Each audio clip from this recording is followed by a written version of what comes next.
Hello, Sangeetha Ramu. Thank you for letting me interview you regarding Erickson's psychosocial stages of development. The purpose of this interview is for you to demonstrate your understanding of the theory and how the theory applies to you and students you currently teach or plan to teach. Hello, my name is Sangeetha Ramu. Today is August 11, 2018. Let's get started. Okay, imagine I have never heard of Erickson's theory of psychosocial development. Briefly explain salient features of Erickson's theory of psychosocial development. What is the source of this information? Okay, Erik Erikson was a German American psychologist born in 1902. His psychosocial developmental theory is highly influenced by the great psychiatrist Sigmund Freud. It is called psychosocial developmental theory because it involves both psychological and social development in human beings. Um, the textbook educational psychology written by Robert E. Slavin explains the psychosocial developmental theory of Erik Erikson, and it says it has 8 stages of development, and each stage having a crisis to deal with. Usually, people try to resolve the crisis that they are going through when they come across each stage of development, and then move on to next stages. But there are some crises that people are not able to resolve during the development, but then they take it to their later lives. For example, the crisis that usually arises during adolescence is a self-identity crisis, which some of them cannot resolve, and they take it to even adulthood in their lives. Okay, at what stage of development do you see yourself now, and why do you think so? Oh, I forgot to mention the source of my knowledge that I have on Erik Erikson's psychosocial development theory is my textbook, Educational Psychology Theory and Practice, written by Robert E. Slavin. Okay, perfect. So, at what stage of development do you see yourself now, and why do you think so? According to Erik Erikson's developmental theory, I'm right now in the stage 7, which is also known as middle adulthood. It basically this is a stage where people grow into trying to help the next generation grow up effectively. This involves raising children, which I already have done, and I'm planning to become a teacher, which is also going to let me have or provide a greater impact on the world today.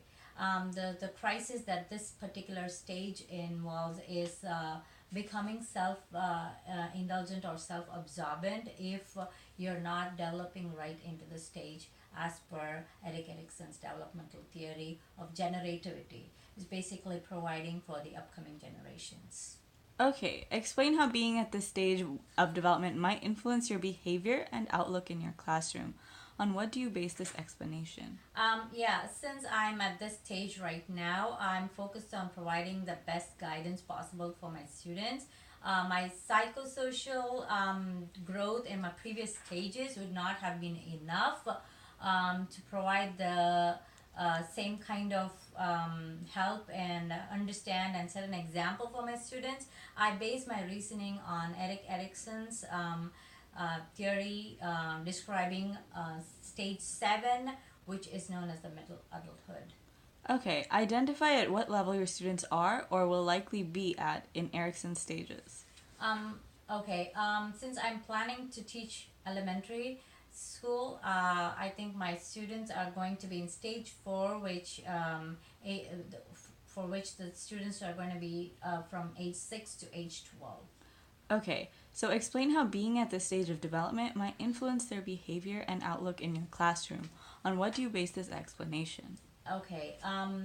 During stage 4, children have the influence of parents on stage 4 children decreases slowly at this stage, and teachers and their peers play a more important role.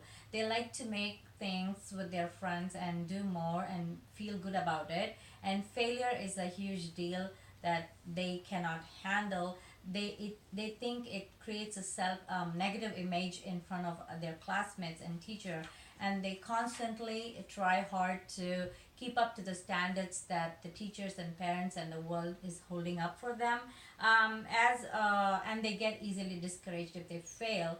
But as a teacher, I am going to try to constantly motivate and explain to them that failure is just a stepping stone of success, and constantly provide positivity.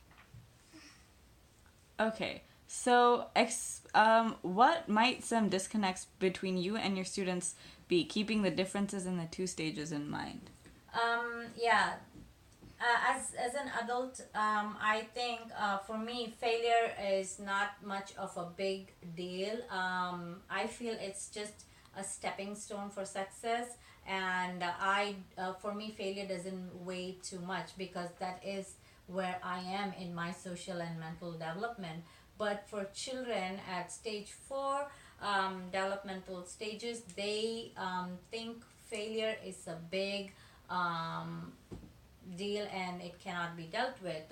So I'm going to help them look at failure lightly and help them move past it by understanding the psychological effects and the performance effects and all their problems coming up with when they face failure. Okay. So, do you have any final comments? Yes, overall, Eric Erickson's theory of psychosocial development has explained a lot of phenomenon during human development, and it has also answered a lot of questions that I had while growing up about human growth. Thank you.